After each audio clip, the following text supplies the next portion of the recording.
আমার সপ্তম শ্রেণীর প্রিয় ছাত্র বন্ধুরা, তোমাদের জাতীয় সংহতি নিয়ে আলোচনা করেছিলাম এবং জাতীয় সংহতি রক্ষায় শারীর শিক্ষার ভূমিকা কতটা ইম্পর্টেন্ট দেখো।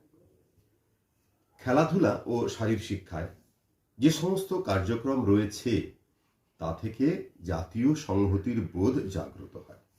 দেখো কতগুলো বিষয় আলোচনা করলি তোমাদের কাছে ব্যাপারটা পরিষ্কার হয়ে যাবে। যেমন ধরো, দলগত খেলায় ধর্মীয় সমন্বয়ের মাধ্যমে জাতীয় সংহতি বৃদ্ধি। দলগত খেলাটা কি? যে কোনো দলগত খেলায় দল গঠনের সময় খেলোয়াড়দের গুণগত মান দেখে বাছাই করা হয়। তাই একটি দলের মধ্যে হিন্দু, মুসলমান, শিখ, খ্রিস্টান, বৌদ্ধ সমস্ত ধর্মের খেলোয়াড়রাই থাকবে। খেলার মাঠে সমস্ত খেলোয়াড় তাদের ধর্মীয় বিভেদ ভুলে একসঙ্গে কাঁধে কাঁধ মিলিয়ে একটি মাত্র লক্ষ্য পূরণে ব্রতী হয়। তাই খেলাধুলার মাঠ হল সর্ব ধর্ম সমন্বয়ের একটি ক্ষেত্র। এই সর্ব ধর্ম সমন্বয়ের ফলে জাতীয় সংহতি আরো সুদৃঢ় হয়। 2 নম্বর কি না, দলগত খেলা বর্ণভেদ প্রথাকেও অবলুপ্ত করে। দেখো, একটা দলে বিভিন্ন জাতির খেলোয়াড় থাকছে। মাঠে খেলার সময় কে উচ্চ বর্ণের, কে নিম্ন বর্ণের, কে ব্রাহ্মণ, কে শূদ্র তা দেখা হয় না। সকল বর্ণের মানুষ একে অপরকে সহযোগিতা করে নির্দিষ্ট লক্ষ্যে এগিয়ে যায়। এর ফলে কি হচ্ছে? এর ফলে সমাজের মধ্যে বর্ণভেদ অবলুপ্ত হয়। খেলার মাঠই আমাদের সকল বর্ণের মানুষকে একটি পরিচয়, মানুষ হিসাবে জানতে শেখায়, যা জাতীয় সংহতিতে আরো দৃঢ় করে। দেখো, 3 নম্বর বলছে সহযোগী সহমর্মী মনোভাব তৈরি করে। সেটা কি? দেখো, একটা দলীয় খেলায় দলের একজন সদস্য এককভাবে কখনোই লক্ষ্য পূরণে সার্থকতা পেতে পারে না। দলের সমস্ত সদস্যদের সহযোগিতা নিয়ে যৌথভাবে মূল লক্ষ্য পূরণ করতে হয়। এর ফলে খেলোয়াড়েরা সামাজিক ক্ষেত্রে ও সহযোগী মনোভাব প্রদর্শন করে, যা জাতীয় সংহতিকে আরো মজবুত করে। দলের একজন সদস্য অপর সদস্যের অসুবিধা, দুঃখ অনুধাবন করতে পারে।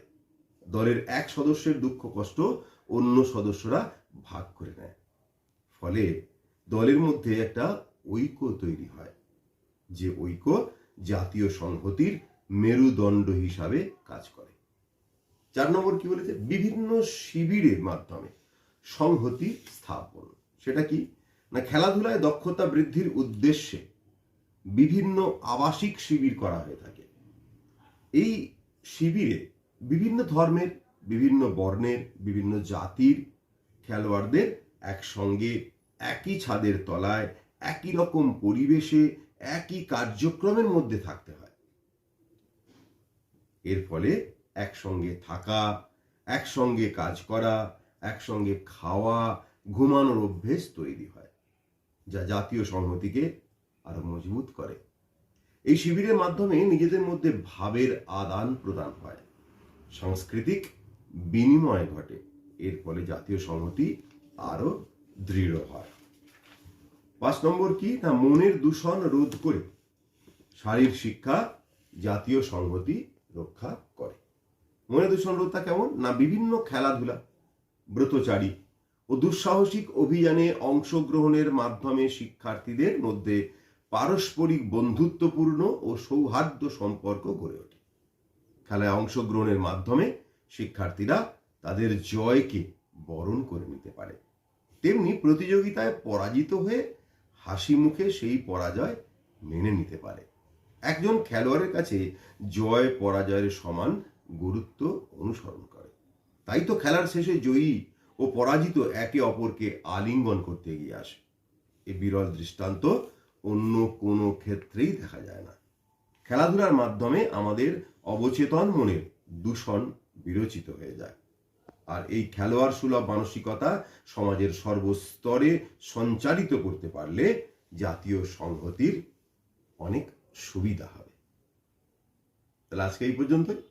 আবার অন্যদিন অন্য কোনো ভিডিও নিয়ে ফিরে আসবো। ততক্ষণ তোমরা সকলে ভালো থেকো, সুস্থ থেকো। আমার সপ্তম শ্রেণীর প্রিয় ছাত্র বন্ধুরা, তোমাদের জাতীয় সংহতি নিয়ে আলোচনা করেছিলাম এবং জাতীয় সংহতি রক্ষায় শারীর শিক্ষার ভূমিকা কতটা ইম্পর্টেন্ট দেখো। খেলাধুলা ও শারীর শিক্ষায় যে সমস্ত কার্যক্রম রয়েছে তা থেকে জাতীয় সংহতির বোধ জাগ্রত হয়। দেখো কতগুলো বিষয় আলোচনা করলি, তোমাদের কাছে ব্যাপারটা পরিষ্কার হয়ে যাবে। যেমন ধরো, দলগত খেলায় ধর্মীয় সমন্বয়ের মাধ্যমে জাতীয় সংহতি বৃদ্ধি। দলগত খেলাটা কি?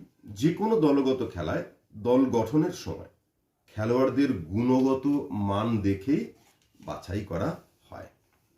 তাই একটি দলের মধ্যে হিন্দু, মুসলমান, শিখ, খ্রিস্টান, বৌদ্ধ সমস্ত ধর্মের খেলোয়াড়রাই থাকবে। খেলার মাঠে সমস্ত খেলোয়াড় তাদের ধর্মীয় বিভেদ ভুলে একসঙ্গে কাঁধে কাঁধ মিলিয়ে একটি মাত্র লক্ষ্য পূরণে ব্রতী হয়। তাই খেলাধুলার মাঠ হল সর্ব ধর্ম সমন্বয়ের একটি ক্ষেত্র। এই সর্ব ধর্ম সমন্বয়ের ফলে জাতীয় সংহতি আরো সুদৃঢ় হয়। 2 নম্বর কি না, দলগত খেলা বর্ণভেদ প্রথাকেও অবলুপ্ত করে। দেখো, একটা দলে বিভিন্ন জাতির খেলোয়াড় থাকছে। মাঠে খেলার সময় কে উচ্চ বর্ণের, কে নিম্ন বর্ণের, কে ব্রাহ্মণ, কে শূদ্র তা দেখা হয় না। সকল বর্ণের মানুষ একে অপরকে সহযোগিতা করে নির্দিষ্ট লক্ষ্যে এগিয়ে যায়। এর ফলে কি হচ্ছে? এর ফলে সমাজের মধ্যে বর্ণভেদ অবলুপ্ত হয়। খেলার মাঠই আমাদের সকল বর্ণের মানুষকে একটি পরিচয়, মানুষ হিসাবে জানতে শেখায়, যা জাতীয় সংহতিতে আরো দৃঢ় করে। দেখো, 3 নম্বর বলছে সহযোগী সহমর্মী মনোভাব তৈরি করে। সেটা কি? দেখো, একটা দলীয় খেলায় দলের একজন সদস্য এককভাবে কখনোই লক্ষ্য পূরণে সার্থকতা পেতে পারে না। দলের সমস্ত সদস্যদের সহযোগিতা নিয়ে যৌথভাবে মূল লক্ষ্য পূরণ করতে হয়। এর ফলে খেলোয়াড়েরা সামাজিক ক্ষেত্রে ও সহযোগী মনোভাব প্রদর্শন করে, যা জাতীয় সংহতিকে আরো মজবুত করে। দলের একজন সদস্য অপর সদস্যের অসুবিধা, দুঃখ অনুধাবন করতে পারে। দলের এক সদস্যের দুঃখ কষ্ট অন্য সদস্যরা ভাগ করে নেয়। ফলে দলের মধ্যে একটা ঐক্য তৈরি হয়, যে ঐক্য জাতীয় সংহতির মেরুদণ্ড হিসাবে কাজ করে। 4 নম্বর কি বলেছে? বিভিন্ন শিবিরের মাধ্যমে সংহতি স্থাপন। সেটা কি না, খেলাধুলায় দক্ষতা বৃদ্ধির উদ্দেশ্যে বিভিন্ন আবাসিক শিবির করা হয়ে থাকে।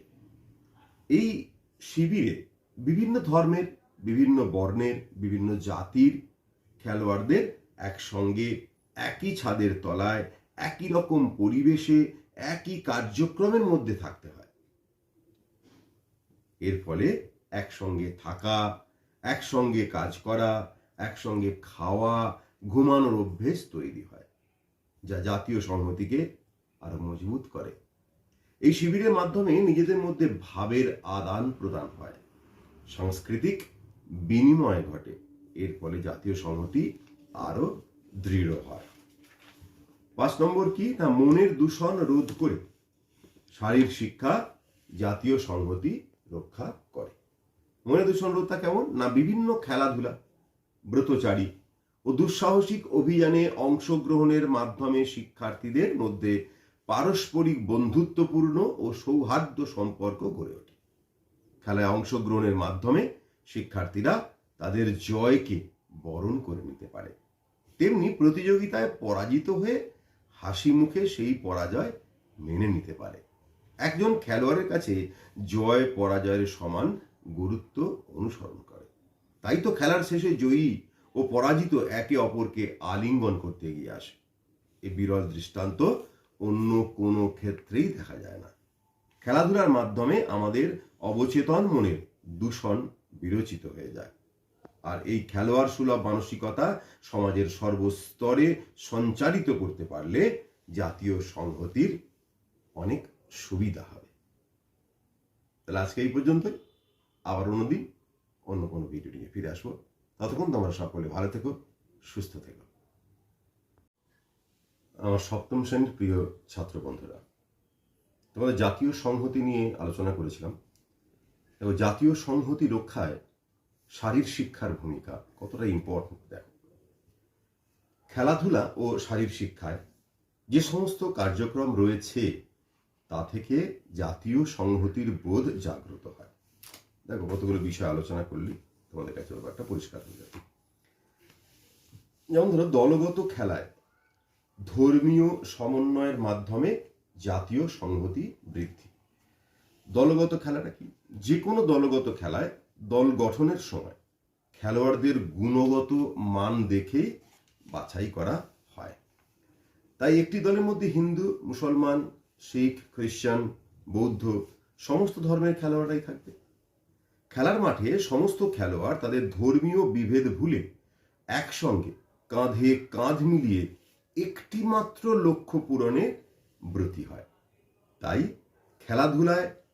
খেলাধুলার মাঠ হল সর্ব ধর্ম সমন্বয়ের একটি ক্ষেত্র। এই সর্ব ধর্ম সমন্বয়ের ফলে জাতীয় সংহতি আরো সুদৃঢ় হয়।